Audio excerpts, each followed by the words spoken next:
ലാസറിന്റെയും ധനവാന്റെ ഉപമയാണ് ഇന്ന് ദിവസം നമ്മൾ വായിക്കുന്നത്, കേൾക്കുന്നത്. നിരവധി തവണ നമ്മൾ ധ്യാനിച്ചതാണ്, അതിൻ്റെ അർത്ഥം ആഴത്തിലേക്ക് പോയതാണ്. രണ്ട് കാര്യങ്ങളാണ് ധനവാന്റെ ജീവിതത്തിൽ നിന്ന് നമ്മൾ ഇന്ന് അടർത്തിയെടുക്കേണ്ടത്.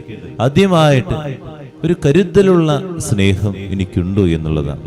നമ്മുടെ കൂടെയുള്ളവരെ കരുതാൻ, അവരുടെ വേദന മനസ്സിലാകാൻ നമുക്ക് കരുതാനുള്ള ഒരു മനസ്സുണ്ടോ എന്ന് പലപ്പോഴും നമ്മൾ ചിന്തിച്ച് നോക്കുക. അവരറിയാൻ എനിക്ക് പറ്റുന്നുണ്ടോ? ഈ ധനവാൻ തൻ്റെ മുമ്പിൽ കിടക്കുന്ന ആ ലാസറിനെ ഒരു കരുതലോടുകൂടി ഒന്ന് സ്നേഹിച്ചിരുന്നെങ്കിൽ അവന് എന്തോരം ദൈവാനുഗ്രഹം ലഭിക്കുമായിരുന്നു. ഇതുപോലെ നമുക്കൊക്കെ നമ്മുടെയൊക്കെ ജീവിതത്തിൽ എന്തോരം വ്യക്തികളെ ഇങ്ങനെ കരുതലോടുകൂടി ഒന്ന് സ്നേഹിക്കാൻ സാധിക്കും. നമുക്ക് നമ്മുടെ കൂടെയുള്ളവരോടാകാം ഒരു കരുതൽ കൊടുക്കാൻ. പലപ്പോഴും നമ്മുടെ സ്വാർത്ഥതകൾ നമുക്കതിന് സാധിക്കുന്നില്ല. സുഖമാണോ, ഹാപ്പി അല്ലേ, എങ്ങനെയുണ്ട് എന്നൊക്കെ ഒരു ചെറിയ വാക്കുകൾ മതി.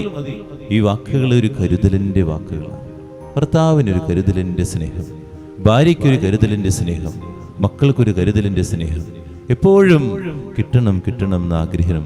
അതുപോലെ എപ്പോഴും ഈ കുറ്റപ്പെടുത്തലുകളും മാത്രമല്ല നമ്മുടെ ജീവിതത്തിലൊക്കെ വേണ്ടത്.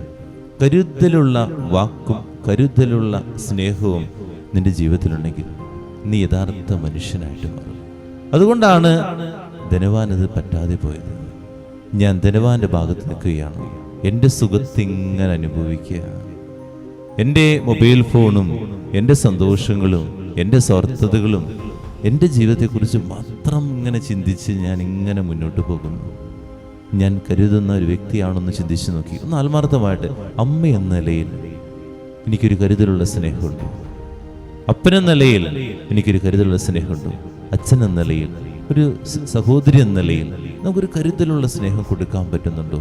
നമ്മുടെ കൂടെയുള്ളവരുടെ അടുത്ത് ഇടയ്ക്കൊന്ന് ചോദിക്കാൻ, ചില വാക്കുകൾ, എങ്ങനെയുണ്ട്, എങ്ങനെ പോകുന്നു, എങ്ങനെയുണ്ട് അസുഖം, എങ്ങനെയുണ്ട് ഇപ്പോഴത്തെ ജീവിതം, മുഖം കാണുമ്പോൾ ഒരു സന്തോഷം തോന്നുന്നില്ലല്ലോ എന്നൊക്കെ ഒന്ന് ചോദിക്കുമ്പോൾ അവർ അറിയുക, എന്നെ ശ്രദ്ധിക്കുന്നുണ്ട്, എന്നെ പരിഗണിക്കുന്നുണ്ട്. അതുപോലെ തന്നെ നമ്മൾ ചെയ്യേണ്ട കാര്യമാണ് അറിഞ്ഞു കൊടുക്കുക എന്നുള്ളത്. ഈ കരുതലുള്ള സ്നേഹത്തിനാണ് അറിഞ്ഞു കൊടുക്കുക എന്നുള്ളതെന്ന് പറഞ്ഞു കഴിഞ്ഞാൽ ആ വ്യക്തിയുടെ നൊമ്പരം അറിയുമ്പോൾ ആ വ്യക്തി ചോദിക്കാതെ തന്നെ ഞാൻ എൻ്റെ ഇഷ്ടം കൊടുക്കുകയാണ്. അതാണ് കരുതൽ എന്ന് പറയുന്നത്. കുറേ പിന്നാലെ നടന്നിട്ട് തരോ എന്ന് ചോദിച്ചു തരും, എന്തെങ്കിലും ആവട്ടെ എന്ന് പറഞ്ഞ് നമുക്ക് കൊടുക്കുന്നതല്ല, അറിഞ്ഞു കൊടുക്കുക. അങ്ങനെ എനിക്ക് പറ്റുന്നുണ്ടോ എന്ന് നമ്മൾ ചിന്തിച്ച് നോക്കുക.